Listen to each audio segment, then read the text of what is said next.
Since I was a child, visiting the 7 wonders of the world has always been on my bucket list. With the Taj Mahal secured in 2022, up next was something closer to home. The Great Wall of China, Changcheng. Beijing is a city full of historical flavor, and it is host to some of China's most iconic treasures. And since we're Chinese, it is time to visit the wonder of our ancestors. And also because it was the cheapest flight ticket we could get. $400 return on Singapore Airlines? Of course you're gonna go for it. The other countries were just so expensive to fly to. So, for this trip, my plan is to learn the history behind these monuments, and more importantly, to hike on top of the Great Wall. So join me on this not-so-historical adventure as I navigate through Beijing's exquisite history. I guess you can consider me your personal tour guide. Okay, let's go.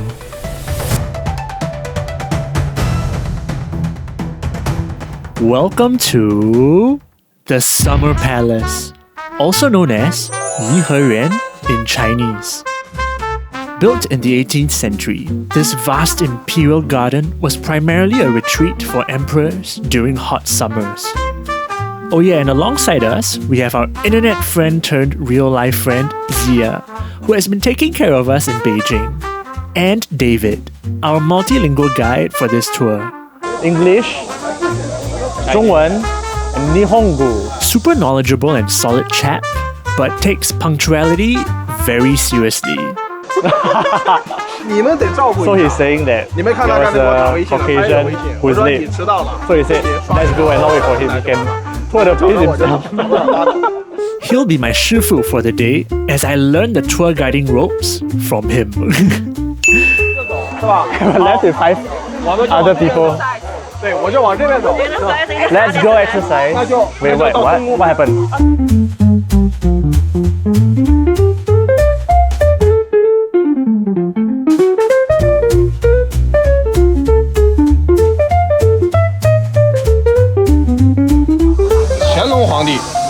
那乾隆皇帝为什么要建颐和园呢？ Okay, even though David was a multilingual master, he spoke mostly in Chinese for the tour. Due to it being a Chinese tour, because we refused to pay more for an English one. Regrets. And of course, our dear Justin was having trouble understanding everything. Renovate the house so that he'll feel joy. Fine, I'm gonna cut Justin some slack, cause even I had trouble catching what David was preaching. I really don't understand. Conversational Chinese is comfortable for me, but when there are names and historical references, that's where things start going downhill. I even mixed up one of the emperors with the almighty Jackie Chan. Oh, this one. Try to sing it. This one. Qianlong. Grandfather. No, grandfather. Oh. My tour guiding career was not getting off to a good start. Even my other fellow tourists were turning against me.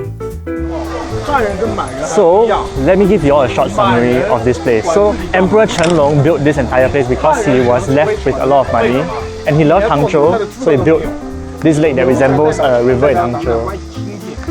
And he used the dirt to make some mountain in a 1-to-1 scale. Can I be a tour guide now? That's all I learned from David. Ironically, the summer palace in the summer was just so damn hot. And it was starting to take a toll on Justin. So damn bloody hot. But the view is nice. I don't need no light to see you. Thankfully, Zia had a great suggestion of where we should visit next.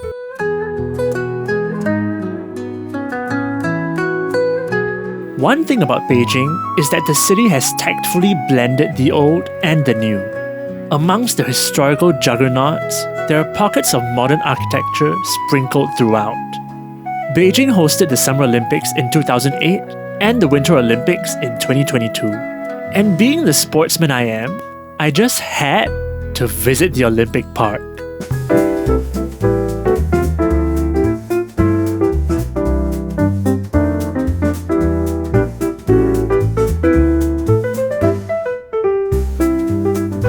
I do jump shot? Yeah. Welcome to Beijing's Olympic Park, which consists of the bird's nest, also known as the Niao Chao in Chinese. Whoa! Niao Chao. And also the water cube, which is the National Aquatic Center of China. Okay, honestly, they lost a great opportunity to call this the fish bowl.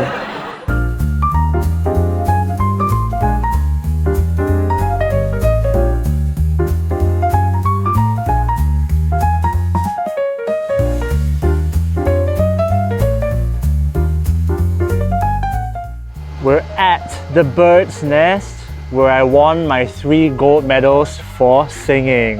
I don't need no light to see you shine. This stadium can hold up to 91,000 people, which is enough to hold about 10 Justins. The capacity of the stadium is 2 Justins, 90,000 people. What are your thoughts of the bird's nest? Okay, I guess I can see why it's called the bird's nest now, because it really looks like one. Yes, it looks like the National Stadium at the seats. Maybe Singapore copied the bird's nest. Can you help me film jump shot? With that. Okay. 1. Honestly, the vibe here is so chill. All the locals were just gathering around here and having a good time. No tour needed. Okay, except this lad over here who was flexing on me so hard with his sporting abilities. Wow. Hey, 很棒. So I had to teach him a lesson. Okay, I kid. Meng was a really good sport and even offered to let me try out his rope. Good luck, Meng, and may you skip your way to freedom. Someone even recognized us and asked us for a photo. JK Part 2. 好，可以，来，我帮你们拍美美。1、2、3，再来一个，1、2、3。So today we conquered the Summer Palace and the Olympic Park, and tomorrow we shall conquer the final crème de la crème, pièce de résistance, the Great Wall of China. But I'm a bit nervous because the weather is crazy, and I feel like it'll be harder than the True Lu Old Trail. But we are experienced hikers. We've hiked a total of 2 trails. So I think our experience will pull us through.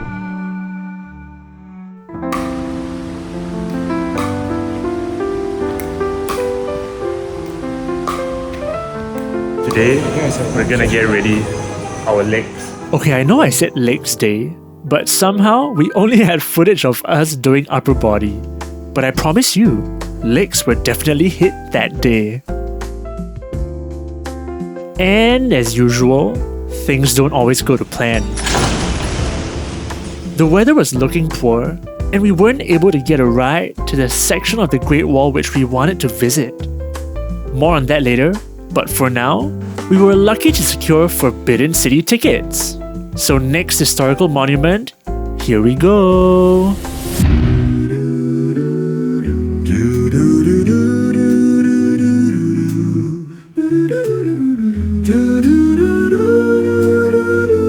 Okay, we're out. We're gonna find a red flag which says Mubas, and that's the tour that will bring us to the Forbidden City.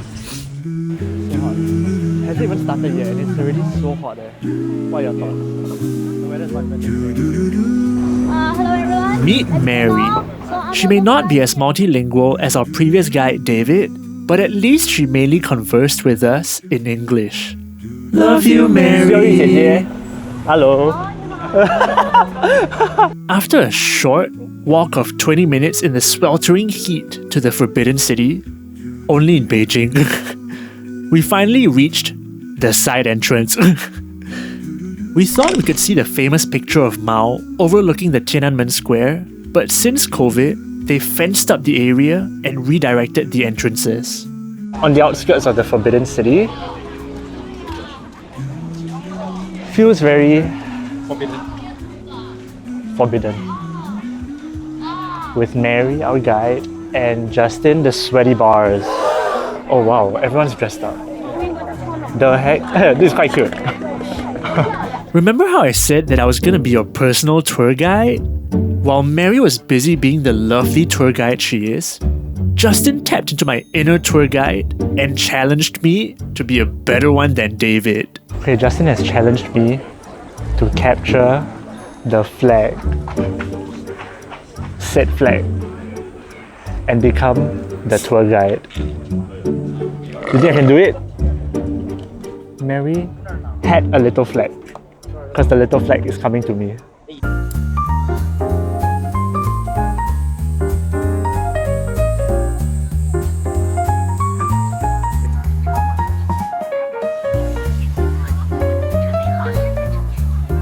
Okay, after a futile attempt to capture it from her, Mary handed me the flag on a silver platter.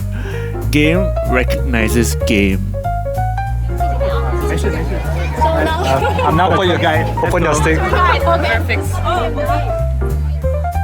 Flag secured.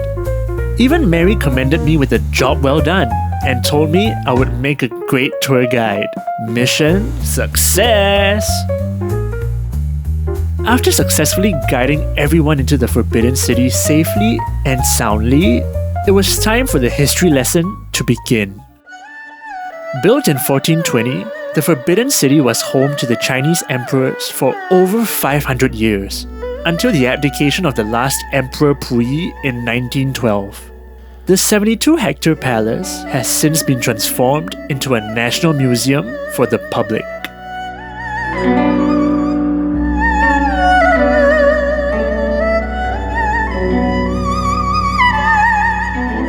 Okay, we've come to a place with aircon. Wow, I didn't know that in the 1600s they had aircon already.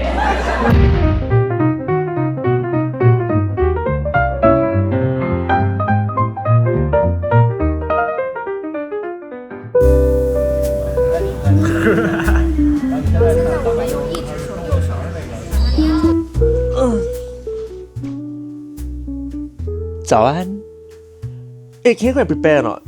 The stars finally aligned, and we managed to get to our ride to the walls.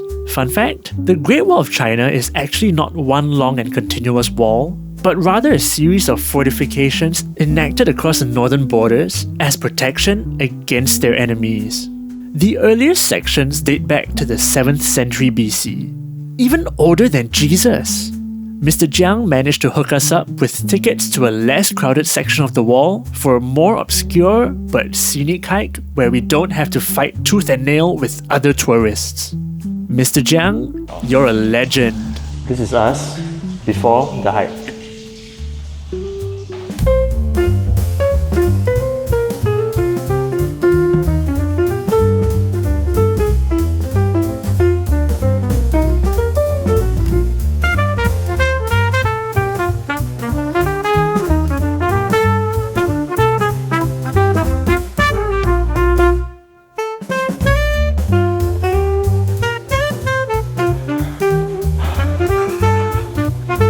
Oh, we're here at the Great Wall. Changcheng. Second wonder of the world. Checked. Touch it. Second wonder of the world checked. 5 more to go. Can we conquer them one by one? I don't need no light to see you shine. 闭嘴! Oi. We're on the Great Wall of China. We are on the Jinshanling Trail, so it's about a 2-hour car ride from Beijing. And I'm very surprised that there's absolutely no one here. 你好，你是这里人吗？ Alright, so as I was saying, there's literally no one here. And I'm just very confused why people would flock to the Ba Daling and the Mutianyu. But enough yapping. It's time for some fun facts with Max. With Max giving you some fun facts with Max. Oh! 1/3 of the walls have disappeared. Where did they disappear to? So apparently a lot of the builders who died while they were building the Great Walls were buried within these walls. And legend has it that there was this widow who wept so loud that a part of the wall collapsed, and then out appeared her husband's bones. I wish Marge would cry like that for me when I die. So the Great Wall was built in 1600s? Was it? No, way before. So that means they had CCTVs all the way back there. Okay, enough yapping. Time to hike across the Great Wall of China. And damn, it was hot and steep. Beautiful, don't get me wrong, but really, really hot.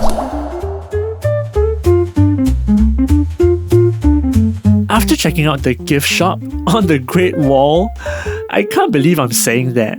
The trail started to get slightly tough. We're not here for the souvenirs, we're here for the hike. Oh shit, so steep. Oh, this is super steep, man.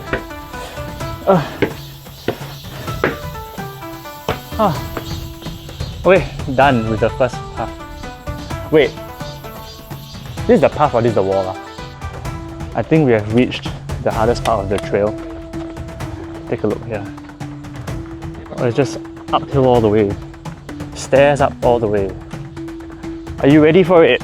So if you look here, right, the sign here says that this trail is only open from 9 AM to 5 PM. And if you cannot get down by 5 PM, then you have to come back all the way here and go down from here. And in order to make sure we hit the timings, we even had to go on all fours for some of the steeper sections. Oh, careful. What comes up must go down.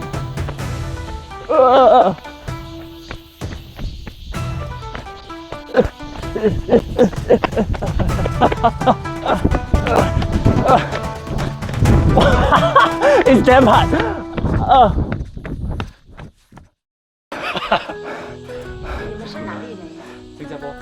So auntie here says that there are 103 steps here, which we just climbed up. If you see, it's freaking steep, yeah. Right after ascending the steepest portion of the climb, we were greeted by an unexpected guest. Ai was telling us about how she climbs up every friggin' day just to sell snacks. What a legend. Honestly, one of the fittest 60-year-olds I've ever seen. Bought some snacks to support the climbing gains and finally had some time to rest and soak in the views.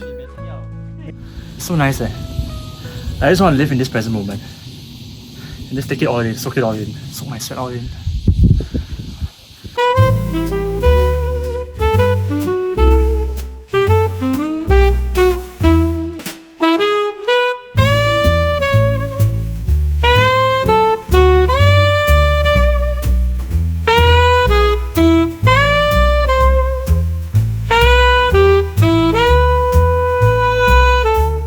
With our stomachs full, the scorching heat was starting to make our brains empty as we started getting absolutely lost. The trail got sketchier and sketchier by the minute. Yowen, we are literally the only ones on this treacherous trail. Look, damn sick. Wait, are we at the end? We can't go in through there, what? Right? But then I didn't see any exits along the way.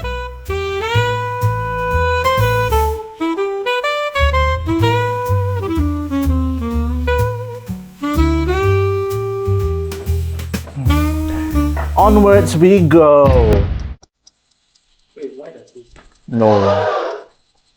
Wait, I think we can't go there. go down or not? But once we go down, We can't. No, we can't come back. Wait. There's a window there. Oh shit. Shit, it's a dead end. We walked I think half an hour already. Are we lost or not? I don't have signal here. You got signal or not? Can you check? Shit. 你好，阿姨，请问一下，出口在哪里？就在这儿，就这儿。对，我们吓了一跳，好像迷路了。我没有。Oh, it says here like, hey, dumbass. We didn't see here. Hey, 2.5 hours we conquered this place. They said 5 hours. Just say we did it. Thank you, Ai, for saving us. The Great Wall is really a beast of its own. Can't believe that we barely scratched the surface of this 21,000 kilometer man-made structure, even after a grueling 3-hour hike along the wall. The beauty of the walls with its rugged terrain and panoramic views were breathtaking, yet hampered with a tinge of realization that countless sacrifices were made along the way for the fruition of this wonder. 2 wonders down, 5 more to go. Not sure if I'll be able to achieve it in my lifetime, but you're damn well sure that I'm gonna try. Also, thank you to Zia, David, and Mary for being the best tour guides for this cultural expedition. Hope y'all enjoyed this not so historical video. We cycled from our hotel to the MRT station, which was about a 3-minute cycle away, which costed 130 RMB. And Justin has a lot of thoughts of cycling to the MRT station. I do, man. Why do you like it so much? Oh. As in, also in Singapore, I cycle to the MRT station, so kind of enjoy this kind of like mixed transport system. I think it's the fastest way to get to your final destination, especially if you don't live near a MRT station, which is the case for me. And after you cycle, you feel very energized. And it's true that you sweat less. You really sweat a lot lesser if you cycle compared to if you walk. It's like the wind's blowing against you. I've had a first experience today. Thank you so much for sharing with me your life experience. Welcome.